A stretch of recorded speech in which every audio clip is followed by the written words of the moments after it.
Today's movie is Murder Obsession.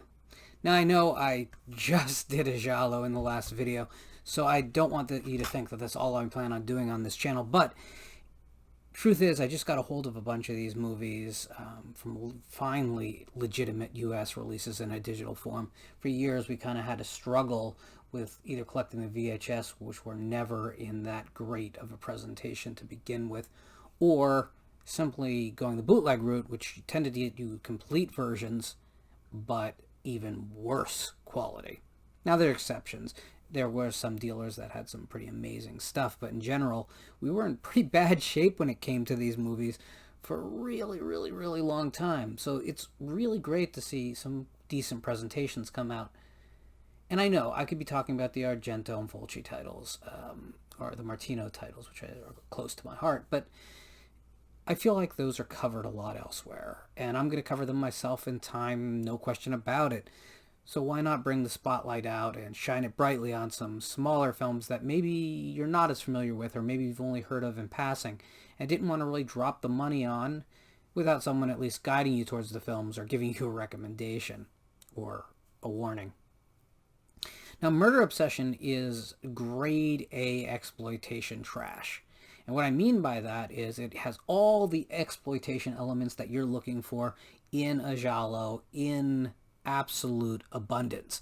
But it has one thing that you're really not going to be expecting, which is that the production value on this film is astronomical. It looks as good as anything from the early 80s, and honestly, this feels like a legitimate film. I know some people get upset when I say that, when I call exploitation films not illegitimate. What I mean by that is it's a different thing. You wouldn't compare something like, I don't know, The Kindred. That's a film I love. But you wouldn't compare it with Raiders of the Lost Ark. They're two entirely different things. And I'm not even comparing with like Gone with the Wind or any of the big film classics. I'm just saying that there's different levels to the art, and some of them are on a lower tier. But I'd rather be the biggest fish in a small pond than a minnow in the ocean. So I feel like these films are all fish worth catching, or else I wouldn't even bring them to you. Well, that's not true. I'll probably eventually give you a warning video about some titles that you really shouldn't go anywhere near. And I realize some of you don't need me to do this at all, that these films are really your bread and butter and you're really familiar with them. And if that's the case, then just sit back and compare notes and see if you agree or disagree with my feelings.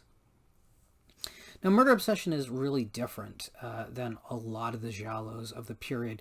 It is just as filled with nudity and violence and even some hilariously ineffective special effects, which even in the best Italian horror films, occasionally you get a beyond spider, you know what I'm saying?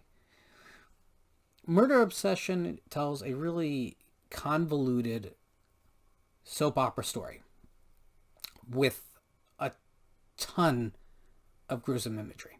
Now, it's not the bloodbath if you're going to compare it with something like Day of the Dead or, modern schlocky gore fests.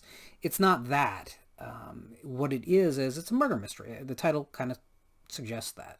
It's a film that throws out its red herrings left and right, and you kind of are expecting the misdirection because of the type of movie it is. So you're not really caught off guard by it. You're just watching it kind of for the sport of it, right? It tells the story of a man who goes back to his mother's house. Now, as a child, he killed his father, who was a famous concert conductor, and he hasn't been home since.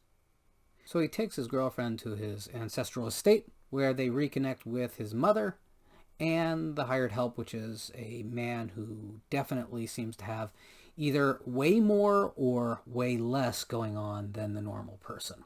He also has friends from the movie business that he works in show up as well, and they have red shirt written all over them.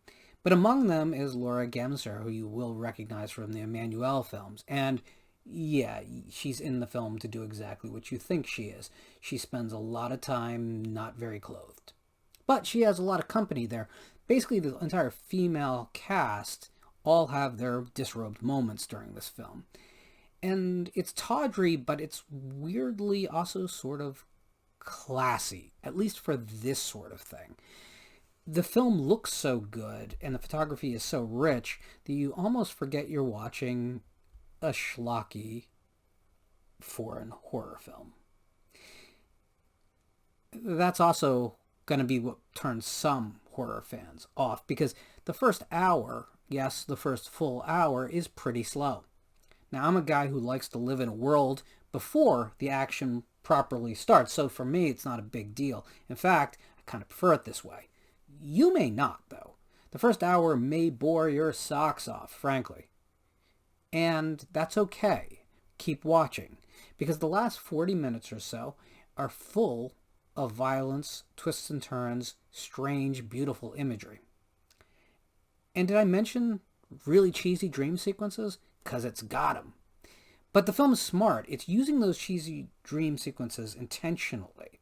And you don't realize it when they start showing up, but they actually serve a really vital storytelling purpose in making you start to decipher what is real and what is not, and what maybe you were told, which is untrue, and maybe what characters believe versus what actually occurred.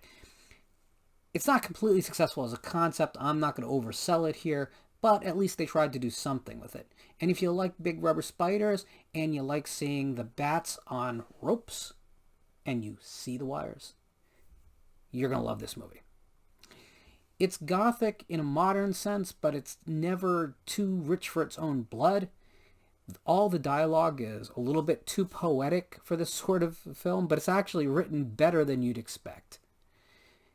I find this movie to be a weird curiosity because it's too good for what it is, and it's not good enough to really cross over into like the Brian De Palma school of psycho thriller.